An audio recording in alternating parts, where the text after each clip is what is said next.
TGT, PGT, LTC प्रवक्ता, government degree college, assistant professor, DSSB, BPSC और UGC net JRF की political science और history विषय से तैयारी करने वाले सभी साथियों का स्वागत है एग्जाम स्केनिया के ऑफिशियल यूट्यूब चैनल पर। आप सभी की आगामी परीक्षाओं को ध्यान में रखते हुए इतिहास और राजनीति विज्ञान के विषयों की पीवाईक्यू और मोस्ट इंपॉर्टेंट क्वेश्चंस की विजेता सीरीज शुरू की गई है, जिसके अंतर्गत आज हम आप सभी लोगों के लिए पॉलिटिकल साइंस अर्थात राजनीति विज्ञान की विजेता सीरीज का प्रैक्टिस सेट नंबर 8 लेकर के आए हैं। तो आप सभी से निवेदन है कि वीडियो को बिना स्किप किए हुए अंत तक देखें और प्लीज वीडियो को लाइक करें, दोस्तों में शेयर करें।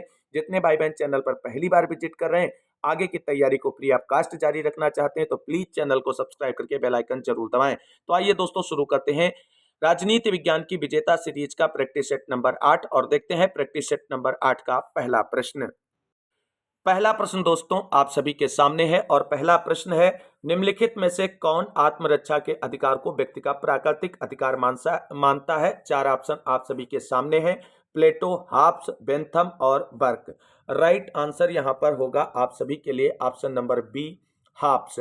हाब्स आत्मरक्षा के अधिकार को व्यक्ति का प्राकृतिक अधिकार मानता है। हाब्स के अनुसार प्राकृतिक अवस्था में भी एक प्राकृतिक कानून विद्यमान था जो बौद्धिक आत्मरक्षा के नियम के रूप में था। अगला प्रश्न देखते हैं। अगला प्रश्न आप सभी के सामने है। प्रश्न है, निम्नलिखित में से कौन सा मिलान गलत किया गया है। यहां पे गलत वाले को चुनना है। ऑप्शन ए राज्य की बहुलवादी धारणा, मैकाइवर और लास्की। ऑप्शन बी राज्य की शक्ति धारणा, मैकियावेली। ऑप्शन सी अराजकतावादी, मार्क्स और बेंथम। ऑप्शन डी सर्वसत्तावादी, हेगेल और बेरी हार्डी। तो यहां पर जो गलत मिलाया गया है उसको चुनना है। तो राइट आंसर यहां पर आप सभी के लिए बनेगा ऑप्शन नंबर सी, अराजकतावादी विचारधारा से मार्क्स और बेंथम नहीं जुड़े हुए हैं।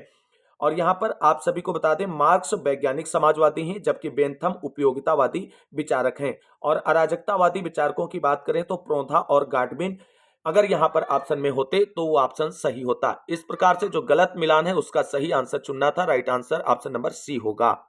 अगला प्रश्न दोस्तों आप सभी के सामने है। प्रश्न है, मनुष्य राज्य की आज्ञा का पालन इसलिए करता है क्योंकि वह जानता है कि अवज्ञा से होने वाले अहित की तुलना में आज्ञा पालन अधिक उपयोगी है। यह कथन किसका है। Option A Davidson, option B Bentham, option C Sabine और ऑप्शन डी बेपर। यूपी गवर्नमेंट डिग्री कॉलेज प्रवक्ता परीक्षा 2013 में पूछा गया प्रश्न है और राइट आंसर फटाफट आप सभी लोग कमेंट करें। और राइट आंसर यहां पर हो जाएगा आपके लिए ऑप्शन नंबर बी, बेंथम। अगला प्रश्न देखते हैं। अगला प्रश्न आप सभी के सामने है, निम्नलिखित कथनों में से कौन एक सही नहीं है। ऑप्शन ए राज्य अमूर्त तथा सरकार मूर्त है और ऑप्शन बी समाज राज्य से व्यापक है। ऑप्शन सी राज्य सरकार राज्य का अभिकर्ता है और ऑप्शन डी राज्य की सदस्यता ऐच्छिक है। और पूछा गया है कौन सा कथन सही नहीं, तो ये बताना है। तो इस प्रकार से जो यहाँ पर राइट आंसर ऑप्शन डी हो जाएगा, राज्य की सदस्यता ऐच्छिक नहीं बल्कि राज्य की सदस्यता अनिवार्य है। अगला प्रश्न देखते हैं। अगला प्रश्न दोस्तों आप सभी के सामने है। प्रश्न है, राज्य सरकार के संसाधनों से संगठित एक व्यक्ति है जो कानून का निर्माण एवं क्रियान्वयन करता है, किसके द्वारा यह स्टेटमेंट कहा गया है। Option A Gettell, option B Rousseau, option C Dicey, option D Austin. तो राइट आंसर यहां पर क्या होगा, और राइट आंसर बनेगा ऑप्शन नंबर सी, डाइसी। अगला प्रश्न देखते हैं दोस्तों। अगला प्रश्न आप सभी के सामने है। प्रश्न है, राज्य सिर्फ समुदाय ही नहीं वरन यह सर्वोच्च समुदाय भी है, यह कथन किसका है। Option A Maxey, option B Foster, option C Dunning और ऑप्शन डी अरस्तु। राइट आंसर यहां पर क्या बनेगा, और राइट आंसर यहां पर आप सभी के लिए ऑप्शन नंबर डी बनेगा, अरस्तु। आप सभी लोग जानते हैं अरस्तु को राजनीति विज्ञान के जनक के रूप में जाना जाता है और इनकी प्रसिद्ध पुस्तक का नाम पॉलिटिक्स है। ये दोनों चीजें आपको ध्यान रखना है। और अरस्तु ने ही राजनीति विज्ञान को सर्वोच्च विज्ञान या मास्टर साइंस के रूप में परिभाषित किया है। यहां से एक प्रश्न पूछा जाता है, तो ये चीजें आपको ध्यान रखनी है। देखते हैं अगला प्रश्न। अगला प्रश्न आप सभी के सामने है। प्रश्न है, आधुनिक राज्य के विकास के लिए कौन सा तत्व उत्तरदायी है। ऑप्शन ए वैज्ञानिक प्रगति, ऑप्शन बी प्राचीन संस्कृत का पुनरुत्थान, ऑप्शन सी राष्ट्रीय चेतना का विकास, ऑप्शन डी धर्म का बढ़ता प्रभाव। यूपीजीएससी प्रवक्ता परीक्षा 2012 में पूछा गया प्रश्न है और राइट आंसर फटाफट आप सभी लोग कमेंट करें। और राइट आंसर यहां पर ऑप्शन नंबर सी हो जाएगा, राष्ट्रीय चेतना का विकास। अगला प्रश्न देखते हैं। अगला प्रश्न दोस्तों आप सभी के सामने है। प्रश्न है, निम्नलिखित में से किसने राज्य के जीवधारी सिद्धांत का प्रतिपादन किया है। Option A Herbert Spencer, option B Milton Friedman, option C Marx और ऑप्शन डी बेंथम। और राइट आंसर क्या होगा फटाफट कमेंट करें। और राइट आंसर यहां पर बनेगा ऑप्शन नंबर ए, हर्बर्ट स्पेंसर। हर्बर्ट स्पेंसर की सावयवी अवधारणा उसकी पुस्तक सोशल स्टैटिक्स। अब ध्यान रखना है, सोशल स्टैटिक्स किसकी पुस्तक है, तो हर्बर्ट स्पेंसर की है। और उसी पुस्तक में और इसका एक निबंध है ऑर्गेनिज्म में प्रमुख रूप से पाए जाते हैं। और ये चीज आपको यहाँ पर ध्यान रखना है कि प्लेटो, अरस्तु आदि विद्वानों की तरह हर्बर्ट स्पेंसर भी राज्य की तुलना जीव से न करके राज्य को स्वयं एक जीव मानता है। और उसके अनुसार जीवों की तरह समाज का भी जन्म होता है और उसका अंत भी होता है। जिस प्रकार शरीर में कोशिकाओं का निर्माण एवं क्षय होता है, ठीक उसी स्थिति में समाज की भी है। समाज की कोशिका यानी व्यक्ति की मृत्यु होती है तो साथ साथ नई कोशिकाओं यानी व्यक्तियों का जन्म भी कंटिन्यूअसली होता रहता है। और राइट आंसर ऑप्शन ए हो जाएगा। अगला प्रश्न देखते हैं। अगला प्रश्न यहाँ पर आप सभी के सामने है। प्रश्न है, यह किसने कहा है कि आधुनिक राज्य का मुख्य पक्ष उसकी भूमि, शारीरिक हिंसा के साधनों पर एकाधिकार तथा उसकी वैधानिकता है। चार ऑप्शन आप सभी के सामने है, Hegel, Weber, Bluntschli, Herman Finer. Right answer यहाँ पर क्या होगा, और राइट आंसर यहाँ पर बनेगा आपका option number B, Max Weber. और एक चीज यहाँ पर ध्यान रखना है कि राज्य की परिभाषा शक्ति के रूप में सबसे पहले मैकियावेली ने दी है। मैकियावेली की प्रसिद्ध पुस्तक का क्या नाम है, आप सभी लोग कमेंट करके जरूर बताएं इस प्रश्न का राइट आंसर। अगला प्रश्न देखते हैं। अगला प्रश्न आप सभी के सामने है। प्रश्न है, निम्न में से कौन सा कथन सही है। ऑप्शन ए, राज्य एक कृत्रिम संस्था है। ऑप्शन बी, राज्य स्वाभाविक एवं आवश्यक संस्था है। ऑप्शन सी, राज्य एक अनावश्यक संस्था है। ऑप्शन डी, राज्य के प्रति व्यक्ति के प्रति कोई दायित्व नहीं है। राजस्थान पीजीटी परीक्षा 2014 में पूछा गया प्रश्न है। राइट आंसर फटाफट कमेंट करें। और राइट आंसर यहाँ पर सही कथन पूछा गया है तो ऑप्शन नंबर बी होगा। राज्य स्वाभाविक एवं आवश्यक संस्था है। और राज्य को स्वाभाविक संस्था किस विचारक ने कहा है, अगर आपने पिछली वीडियो देखी होगी तो ये आंसर आपको पता होगा। कमेंट करके यहाँ पर फटाफट बताएं। अगला प्रश्न देखते हैं। अगला प्रश्न है और प्रश्न थोड़ा बड़ा है, इसको आसानी से आप लोग पढ़ें। यह सत्य है कि जहां अभिभूत करने वाली शक्ति नहीं होती वहां राज्य नहीं होता, परंतु शक्ति के क्रियान्वयन से ही राज्य का निर्माण नहीं होता, अन्यथा दस्यु, पोत और विद्रोहकारी सेना भी राज्य बन जाएगी। यह कथन किस विचारक का है। चार ऑप्शन आप सभी के सामने है, Friedrich Engels, Robert MacIver, H J Laski और मैक्स वेबर। राइट आंसर यहाँ पर क्या होगा, और राइट आंसर यहाँ पर आप सभी के लिए क्या बनेगा, option number B, Robert MacIver. अगला प्रश्न देखते हैं। अगला प्रश्न आप सभी के सामने है और राज्य की उत्पत्ति के सिद्धांतों से संबंधित है और पूछा गया है, राज्य की उत्पत्ति का सबसे प्राचीन सिद्धांत कौन सा है। ऑप्शन ए, दैवीय सिद्धांत। ऑप्शन बी, शक्ति का सिद्धांत। ऑप्शन सी, ऐतिहासिक सिद्धांत। और ऑप्शन डी, मार्क्सवादी सिद्धांत। बहुत ही अच्छा प्रश्न है और यूपी जैसी परीक्षा 2020 में पूछा गया प्रश्न है। और राइट आंसर यहाँ पर होगा आप सभी के लिए ऑप्शन नंबर ए। राज्य की उत्पत्ति का सबसे प्राचीन सिद्धांत जो है वो दैवीय सिद्धांत है। और दैवीय सिद्धांत के विरोध में आया था राज्य की उत्पत्ति का सामाजिक समझौता सिद्धांत। और राज्य की उत्पत्ति के सामाजिक समझौता सिद्धांत के विरोध स्वरूप राज्य का विकासवादी या ऐतिहासिक सिद्धांत का प्रतिपादन किया गया। और वर्तमान में अगर हम बात करें तो राज्य की उत्पत्ति का सबसे सर्वमान्य सिद्धांत जो है वो ऐतिहासिक या विकासवादी सिद्धांत है। फिलहाल इस प्रश्न का right answer option number A होगा। अगला प्रश्न देखते हैं। अगला प्रश्न आप सभी के सामने है और प्रश्न है, निम्नलिखित राजनीतिक दार्शनिकों के सही क्रम को पहचानिए। Option A, Hobbes, Locke, Rousseau एवं Montesquieu. Option B, Hobbes, Rousseau, Montesquieu एवं Locke. Option C, Locke, Hobbes, Montesquieu एवं रूसो। और option D, Hobbes, Locke, Montesquieu व रूसो। राइट आंसर क्या होगा, दार्शनिकों का सही क्रम आप लोग फटाफट बताएं। और राइट आंसर यहाँ पर बनेगा option number D, Hobbes, Locke, Montesquieu एवं रूसो। ये राजनीतिक दार्शनिकों का एक ऐतिहासिक क्रम है जो सही तरीके से व्यवस्थित किया गया है। अगला प्रश्न देखते हैं। अगला प्रश्न आप सभी के सामने है और प्रश्न है, किसने राजनीति शास्त्र के अध्ययन में ज्यामिति, भौतिक व मनोविज्ञान की मदद ली। चार ऑप्शन आप सभी के सामने है, हाब्स, लॉक, रूसो और जेएस मिल। राइट आंसर यहाँ पर होगा ऑप्शन नंबर, फटाफट आप सभी लोग कमेंट करें। राइट आंसर है ऑप्शन नंबर ए, हाब्स। थॉमस हाब्स ने ज्यामिति, भौतिक और मनोविज्ञान की सहायता से राजनीति शास्त्र का अध्ययन किया है। हाब्स की प्रसिद्ध पुस्तक का नाम क्या है, आप सभी लोग कमेंट करके बताएंगे। फिलहाल देखते हैं अगला प्रश्न। अगला प्रश्न आप सभी के सामने है और प्रश्न है, राजनीति के बिना इतिहास निष्फल है, इतिहास के बिना राजनीति निर्मूल है। यह कथन निम्नलिखित में से किसका है। Option A, Sabine. Option B, Seeley. Option C, Barker. और ऑप्शन डी, वेपर। और राइट आंसर यहाँ पर क्या बनेगा, राइट आंसर आप सभी लोग फटाफट कमेंट करें। और राइट आंसर है ऑप्शन नंबर बी, सीले। अगला प्रश्न देखते हैं दोस्तों। अगला प्रश्न आप सभी के सामने है और एक बार फिर से वही प्रश्न रिपीट हुआ है कि किसने कहा है, इतिहास का राजनीति विज्ञान के बिना फल नहीं तथा राजनीति विज्ञान का इतिहास के बिना जड़ नहीं। और राइट आंसर यहाँ पर पूछा गया है 4 ऑप्शन में से। अभी जस्ट हमने पीछे क्वेश्चन डिस्कस किया है, तो यहाँ पर ज्यादा एक्सप्लेनेशन की जरूरत नहीं है और right answer option number C हो जाएगा, सी ले। अगला प्रश्न देखते हैं।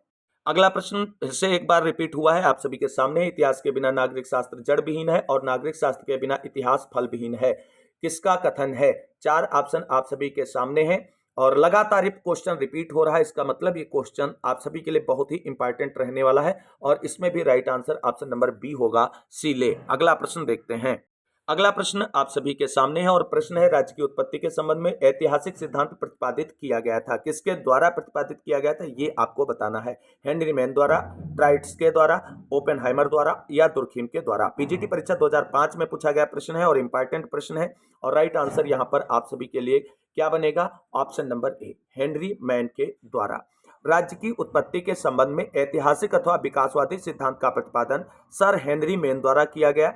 सर हेनरी मैन की पुस्तक एंशिएंट लॉ जो 1861 में प्रकाशित हुई, उसमें माना कि समाजों की उत्पत्ति स्थिति से संविदा में हुई, अर्थात प्रारंभिक समाजों में मनुष्यों के सामाजिक संबंध परिस्थिति तथा स्थिर स्थिति से निर्धारित होते थे। इनके अनुसार सामाजिक संबंधों में एकता का प्रारंभिक बंधन रक्त संबंध ही था, जो राज्य के विकास का प्रमुख तत्व बना। तो ये चीजें यहाँ पर क्लियर हो चुकी हैं। राज्य का सर्वमान्य सिद्धांत जो ऐतिहासिक सिद्धांत है उसका प्रतिपादन हेनरी मैन के द्वारा किया गया था। अगला प्रश्न देखते हैं। अगला प्रश्न दोस्तों आप सभी के सामने है और प्रश्न है, किसने कहा कि राज्य केवल समुदायों का समुदाय नहीं, यह एक सर्वोच्च समुदाय है? Option A Plato, option B अरस्तु, option C Machiavelli, option D बुंदा। राइट आंसर क्या होगा? राइट आंसर होगा ऑप्शन नंबर बी अरस्तु। अरस्तु ने कहा है कि राज्य केवल समुदायों का समुदाय नहीं है बल्कि यह एक सर्वोच्च जो है समुदाय है। अगला प्रश्न देखते हैं। अगला प्रश्न दोस्तों आप सभी के सामने है और प्रश्न है, जॉन लॉक और रूसो के सामाजिक संविदा सिद्धांत के संबंध में क्या सही है? 4 ऑप्शन आपके सामने दिए गए हैं, आप सभी लोग पढ़ें और कमेंट करके बताएं फटाफट कि कौन सा ऑप्शन इसमें सही है। राइट आंसर कौन सा विकल्प है? तो राइट आंसर यहाँ पर क्या है? और राइट आंसर है ऑप्शन नंबर डी, उपयुक्त सभी यहाँ पर सही हैं। यानी जो भी ये बातें कही गई हैं ये हाब्स, लॉक और रूसो के हाब्स नहीं, जॉन लॉक और रूसो के सामाजिक समझौता के सिद्धांत के संबंध में सही हैं। अगला प्रश्न देखते हैं। अगला प्रश्न आप सभी के सामने है और प्रश्न है, सेबाइन कहता है कि अंग्रेजी भाषा भाषी जातियों ने जितने भी राजनीतिक दार्शनिकों को जन्म दिया उनमें डैश डैश कदाचित महानतम है। कौन सा महानतम है? Option A Hobbes, option B Locke, option C Rousseau और option D Bentham. Right answer क्या होगा? तो right answer option number A होगा, हाब्स। सेबाइन कहता है कि हाब्स के बारे में जो इसने बात कही है और वो कहता है कि सेबाइन का हाब्स से प्रभावित होने का प्रमुख कारण उसकी पद्धति थी, जिसके आधार पर उसने अपने विचारों का ढांचा खड़ा किया और उसने कहा कि अंग्रेजी भाषा भाषी जातियों ने जितने भी राजनीतिक दार्शनिकों को जन्म दिया है उनमें हाब्स कदाचित सबसे महान है। अगला प्रश्न देखते हैं। अगला प्रश्न आप सभी के सामने है और प्रश्न है, हाब्स के अनुसार प्राकृतिक अवस्था में मानव जीवन था, कैसा था? ऑप्शन ए एकाकी, निर्धन, निंदनीय, अल्पकालिक था। ऑप्शन बी एकाकी किंतु शांतिपूर्ण था। ऑप्शन सी सामाजिक और सहयोगात्मक किंतु दरिद्र था। ऑप्शन डी उपरोक्त में से कोई नहीं। तो राइट आंसर यहां पर बनेगा ऑप्शन नंबर ए। हाब्स के अनुसार प्राकृतिक अवस्था में मानवीय जीवन एकाकी, निर्धन, निंदनीय और अल्पकालिक था। अगला प्रश्न देखते हैं। अगला प्रश्न दोस्तों आप सभी के सामने है और प्रश्न है, हाब्स के अनुसार प्रकृति का राज्य इसका युग था, किसका युग था? ऑप्शन ए शांति और समृद्धि, ऑप्शन बी निरंतर संघर्ष और ऑप्शन सी शांति और अभाव, ऑप्शन डी धार्मिक शासन। और राइट आंसर यहां पर बनेगा ऑप्शन नंबर बी, निरंतर संघर्ष। अगला प्रश्न आप सभी के सामने है, इनमें से किससे लॉक के विचारों को प्रेरणा प्राप्त हुई? ऑप्शन ए 1655 की हिंसक क्रांति, ऑप्शन बी 1642 का गृह युद्ध, ऑप्शन सी 1650 की स्वर्णिम क्रांति, ऑप्शन डी 1688 की स्वर्णिम क्रांति। राइट आंसर यहां पर क्या होगा? और राइट आंसर यहां पर होगा ऑप्शन नंबर डी 1688 की स्वर्णिम क्रांति। 1688 की इंग्लैंड की स्वर्णिम क्रांति या रक्तहीन क्रांति से लॉक के विचारों को प्रेरणा प्राप्त हुई और लॉक ने इसका समर्थन किया, जिसके कारण उसे क्रांति का दार्शनिक भी कहा जाता है। लॉक का सबसे प्रमुख ग्रंथ टू ट्रीटीज ऑन गवर्नमेंट है और लॉक ने अपने विचारों के लिए द लॉज ऑफ एक्सलेसिस्टिकल पॉलिटी के लेखक रिचर्ड हुकर के ऋणी हैं। तो ये चीजें आपको ध्यान रखनी है। अगला प्रश्न देखते हैं। अगला प्रश्न दोस्तों आप सभी के सामने है और प्रश्न है, सामान्य इच्छा के प्रति वास्तविक आपत्ति यह है कि जहां तक इच्छा है, सामान्य नहीं है, और तथा जहां तक यह सामान्य है यह इच्छा नहीं है। यह किसने कहा है? Option A Bosanquet, option B sir Henry Maine, option C MP Follett और ऑप्शन डी हाबहाउस। और राइट आंसर यहां पर होगा ऑप्शन नंबर डी हाबहाउस। अगला प्रश्न आप सभी के सामने है, जहां पर ज्यादा एक्सप्लेनेशन की जरूरत नहीं है वहां पर एक्सप्लेन करने की आवश्यकता नहीं है। अगला प्रश्न दोस्तों आप सभी के सामने है और प्रश्न है, प्राकृतिक अधिकारों का सिद्धांत एक भाग है, किसका भाग है? ऑप्शन ए ऑस्टिन के संप्रभुता सिद्धांत का, ऑप्शन बी दैवी उत्पत्ति के सिद्धांत का, ऑप्शन सी शक्ति सिद्धांत का और ऑप्शन डी सामाजिक समझौता सिद्धांत का। Right answer option number D हो जाएगा। आप सभी लोग जानते हैं जॉन लॉक ने प्राकृतिक अधिकारों के सिद्धांत का प्रतिपादन किया है और यह जो विचारक हैं वो राज्य की उत्पत्ति के सामाजिक समझौते के सिद्धांत से संबंधित हैं। अगला प्रश्न आप सभी के सामने है। प्रश्न है, राज्य की उत्पत्ति के संबंध में कौन सा सिद्धांत इस धारणा से शुरू होता है कि राज्य की उत्पत्ति से पहले मनुष्य प्राकृतिक अवस्था में रहते थे? ऑप्शन ए पितृसत्तात्मक सिद्धांत, ऑप्शन बी मातृसत्तात्मक सिद्धांत, ऑप्शन डी बल सिद्धांत, सी बल सिद्धांत, ऑप्शन डी सामाजिक अनुबंध का सिद्धांत। राइट आंसर यहां पर ऑप्शन नंबर डी होगा, सामाजिक समझौता सिद्धांत या सामाजिक अनुबंध सिद्धांत या सामाजिक संविदा सिद्धांत। ये तीनों एक ही सिद्धांत के नाम है। हाउसलॉक रूसो इसके प्रमुख प्रतिपादकों में माने जाते हैं। अगला प्रश्न दोस्तों आप सभी के सामने है। अगला प्रश्न दोस्तों आप सभी के सामने है और प्रश्न है, प्राकृतिक अधिकारों का सिद्धांत आवश्यक भाग है, किसका आवश्यक भाग है? तो यहां पर राइट आंसर आप सभी को कमेंट करना है। अभी पिछला क्वेश्चन इसी से रिलेटेड था और राइट आंसर यहां पर हो जाएगा ऑप्शन नंबर बी सामाजिक समझौते का सिद्धांत। तो दोस्तों इस प्रश्न का जो राइट आंसर है आप सभी लोगों ने देखा, ऑप्शन नंबर बी होगा, सामाजिक समझौते का सिद्धांत। अगला प्रश्न देखते हैं। अगला प्रश्न है, प्रश्न आप सभी के सामने है, निम्न सिद्धांतों में किसके अनुसार राज्य की स्थापना जनता की इच्छा से हुई? ऑप्शन ए शक्ति सिद्धांत, ऑप्शन बी दैवी सिद्धांत, ऑप्शन सी सामाजिक समझौते के सिद्धांत से, ऑप्शन डी इनमें से किसी से नहीं। और राइट आंसर यहां पर होगा ऑप्शन नंबर सी सामाजिक समझौते के सिद्धांत से। अगला प्रश्न देखते हैं। अगला प्रश्न आप सभी के सामने है, निम्न में से कौन सामाजिक समता के सिद्धांत से संबंध है? Option A Austin, option B Locke, option C James Mill और ऑप्शन डी मार्क्स। और राइट आंसर यहां पर ऑप्शन नंबर बी होगा, जॉन लॉक सामाजिक समझौता सिद्धांत से संबंधित है। मार्क्स आप सभी लोग जानते हैं वैज्ञानिक समाजवाद के जनक हैं और वैज्ञानिक समाजवाद सिद्धांत से संबंधित हैं। और अगला प्रश्न आप सभी के सामने है। प्रश्न है, इनमें से कौन राज्य की उत्पत्ति के सामाजिक अनुबंध सिद्धांत से नहीं जुड़ा है? ये बात ध्यान रखनी।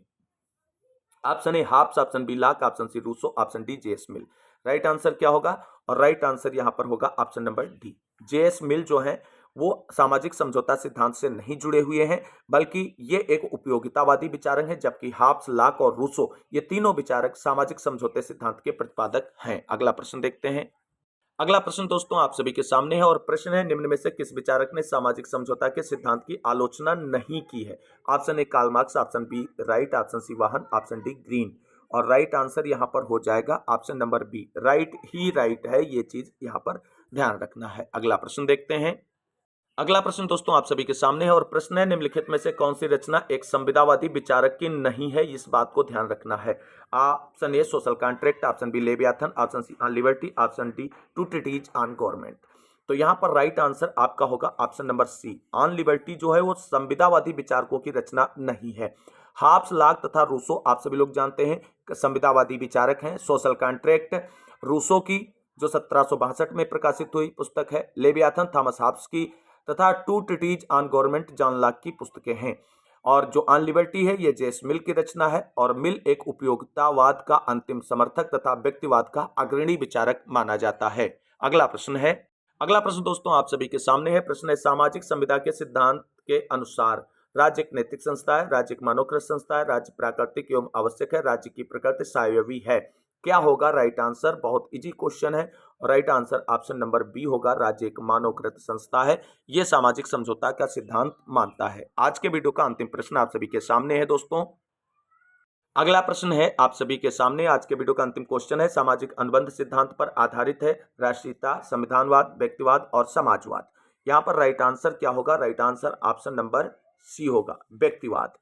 सामाजिक अनुबंध के सिद्धांत जो हैं वो व्यक्तिवाद पर आधारित है, इस बात को आप सभी लोगों को ध्यान रखना है। इसके अनुसार राज्य का निर्माण मनुष्य ने किया है, अतः राज्य मनुष्य की आवश्यकताओं की पूर्ति का साधन मात्र है। इस प्रकार यह सिद्धांत राज्य को साधन तथा व्यक्ति को साध्य मानता है। कौन सा सिद्धांत? सामाजिक अनुबंध का सिद्धांत। तो दोस्तों यह वीडियो तो आप सभी लोगों ने देखा, विजेता सीरीज का पॉलिटिकल साइंस का प्रैक्टिस सेट नंबर 8 था, जो आप सभी लोगों के लिए डिस्कस किया गया है। उम्मीद करते हैं आपकी आगामी परीक्षाओं में इससे हेल्प मिलने वाली है आप सभी को।